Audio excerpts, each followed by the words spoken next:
Hi guys and welcome to Preparation Week 11, and we start on the Saturday at 12:30 with Stoke versus Leicester. Very good win for Leicester on Sunday against Everton. I thought Everton were getting back into it in the second half a little bit, but I think the damage was already done in the first half, to be honest with you. Bit of a different game this weekend. You know, it's going to be very tight. It's going to be quite, the crowd's going to be quite up for it. Rocking, if you like, is the word that they like to use. Energetic. So I'm going to go for a tight game in this one. I'm going to go Stoke 1, Leicester 1. We now go to the 3 o'clock kickoffs, and we have Southampton versus Burnley. Again, a good result for Burnley last week, beating Newcastle. But again, it is at Southampton. I've not been impressed with Southampton this year, to be honest with you, but I do think they're going to be too strong for Burnley, especially at Southampton as well. So I think Southampton are just about nick it. I'm going to go Southampton 2, Burnley 1. We then have Newcastle versus Bournemouth. Obviously, I've just said, Newcastle had a disappointing result against Burnley last week, but I think they'll get back to winning ways this week, against Bournemouth. It is at home. Again, I'm going to go for a tight win. I'm going to go Newcastle 2, Bournemouth 1. We then have Huddersfield versus West Bromwich Albion. And again, I spoke about Huddersfield. I've been quite impressed with them this season. They haven't been faced by the Premier League, and I think, correct me if I'm wrong, I actually think they find themselves in the top 10 at the moment. So, they've not been doing too bad. Excellent start for them, I suppose, if you like. Again, West Bromwich Albion will probably make it hard for them a little bit. So again, I'm going to go for a tight win for Huddersfield. I'm going to go Huddersfield 1, West Bromwich Albion 0. We then have Swansea versus Brighton. I thought Swansea started off quite okay, against Arsenal. They caused us a bit of problems, and obviously they scored first as well. Terrible defending from Arsenal, and they could have made it 2-0 as well, just before half time.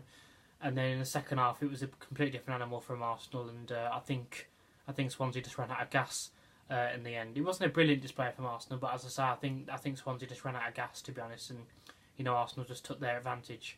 And sadly, I think Swansea are going to lose again this week. I know they're at home, but I think Brighton are slightly the better side.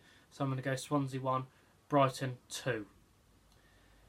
And then at 5:30 we have West Ham versus Liverpool. Liverpool have been absolutely shocking this season. I thought they were going to be up there, competing for one of the Europe places, to possibly get into the Europa League, challenge for things like the League Cup and FA Cups and stuff like that. They brought in Joe Hart and what's his name, Hernandez.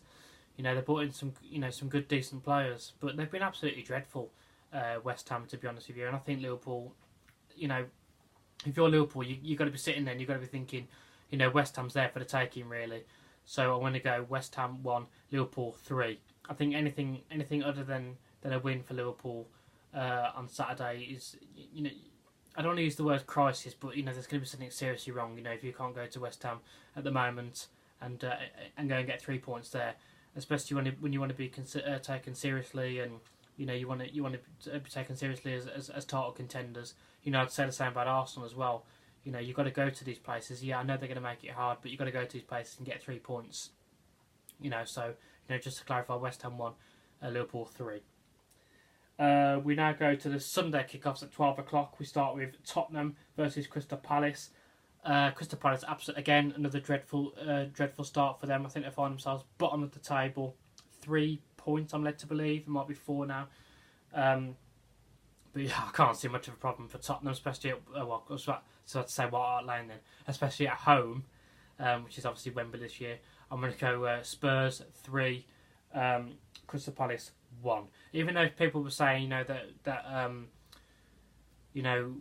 Tottenham look like they're a completely different team without Harry Kane, and they did look, quite poor against Manchester United last week without Harry Kane. But again, I can't see Crystal Palace causing them too much of a problem. So as I say, Spurs 3, Crystal Palace 1.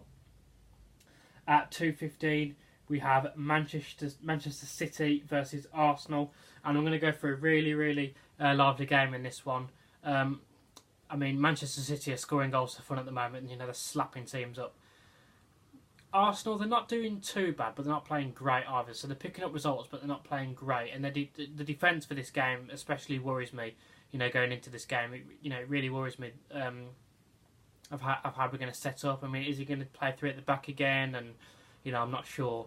But I am going to go for a win for Manchester City, to be honest. I think they're far too strong for Arsenal. I think Arsenal put up a bit of a fight, but I think Manchester City are going to be far too strong for Arsenal. I'm going to go Manchester City 4, Arsenal 2. So as I say, I'm going to go for a really lively game in this one. But I think, as I say, Manchester City are going to be far too strong for Arsenal. I worry. I hope I'm wrong. But, not for me, to be honest with you. But there you go. 4:30. We have 2 4:30 kickoffs. So we start the first one, Everton versus Watford. As I say, Everton, another dreadful start. Same as Crystal Palace. I think they find themselves 18th in the table.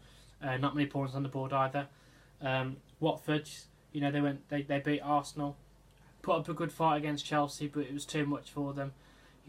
I do think they're going to put up a bit of a fight for Everton, who's not ready for the fight at the moment as well. So I'm going to go for a tight game in this one. I'm going to go Everton 1, Watford 1. And then to finish off the weekend, we have Chelsea versus Manchester United at 4:30. And I'm going to have a few eyebrows raised at me here. I've gone for a very, very risky prediction here. I've gone Chelsea 2, Manchester United 0. I haven't actually given a goal to Manchester United this weekend. I just thought last week against Tottenham, they didn't actually look that great, Manchester United. But on the flip side of that is what champions do. You might not be having the best of games, but they find 3 points out of nowhere, and that's what they did. But I think at Stamford Bridge, I think Chelsea's going to be a different animal. They're going to be up for it. And I do think on the day, I think Chelsea could be stronger than Manchester United. But, I could get that wrong. As I say, these are just cool predictions. So, don't hate on me, Man United fans. I'm just saying, I think on the day, I think Chelsea are going to be, they could have the better side. And they could be up for it a little bit more. So, Chelsea 2, Manchester United 0. So that has been my predictions for this week, guys. Thank you for joining me. And I will see you in 2 weeks because it's another international break. So I'll see you in 2 weeks for those predictions. Thank you for watching, guys.